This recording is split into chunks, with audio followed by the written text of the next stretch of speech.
tombé, il manque des voix. Quelle est un petit peu votre première réaction justement à cette abstention-là? On a eu de l'abstention, effectivement. Je pense qu'on a eu un gros problème sur les distributions des professions de foi, ce qui est quand même inacceptable. Beaucoup de gens n'ont rien reçu, moi la première, et je pense que c'est très compliqué aux gens de demander aux gens d'aller voter quand ils n'ont effectivement pas les programmes des candidats. Donc ça, c'est la première chose. Après, moi, je tiens à remercier tous les gens qui se sont déplacés et qui sont venus.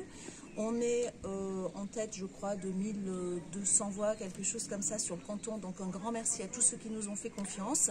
Et puis, évidemment, on a un taux de participation qui doit être effectif. On doit faire 25% donc, de participation. On a eu 24,5, il manque 100 voix. Donc il faudra recommencer la semaine prochaine. En tout cas, j'espère que ceux qui nous ont fait confiance nous feront bien confiance, que vous viendrez bien entendu tous voter, que vous vous mobiliserez.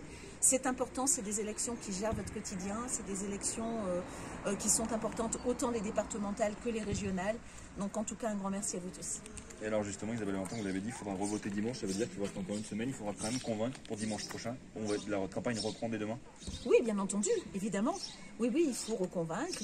On a fait beaucoup de porte-à-porte avec Arthur, on s'est déplacé dans toutes les communes, on avait fait des réunions publiques. Et oui, bien entendu, il faut surtout convaincre les gens de venir voter. Et justement, est-ce que ça, entre guillemets, ça vous inquiète pas, le fait que malheureusement dans plusieurs cantons du département, il n'y ait pas ces fameux 25%? Si, c'est ce que je vous ai dit au départ, je trouve que c'est triste, mais ce que je comprends tout à fait, parce que très sincèrement, moi, on me demande d'aller voter quand j'ai pas les programmes des candidats, effectivement, c'est compliqué. Un vote, je veux dire, c'est quelque chose de sérieux, on a besoin de savoir à quoi les gens s'engagent, et quand on ne reçoit pas les professions de foi, c'est totalement inadmissible de la part du gouvernement, de la part de l'État, de ne pas avoir assuré, c'est une perte de démocratie, totalement. Malgré le fait qu'il y ait un deuxième tour, vous faites un très joli résultat ce soir. C'est que ça reste quand même pour vous une belle satisfaction. Oui, ça fait plaisir. Après, je suis une élue de terrain, je suis très présente et tout, et je me dis que c'est peut-être la reconnaissance du travail que j'ai effectué depuis 4 ans en tant que députée, et puis depuis 10 ans à la région peut-être.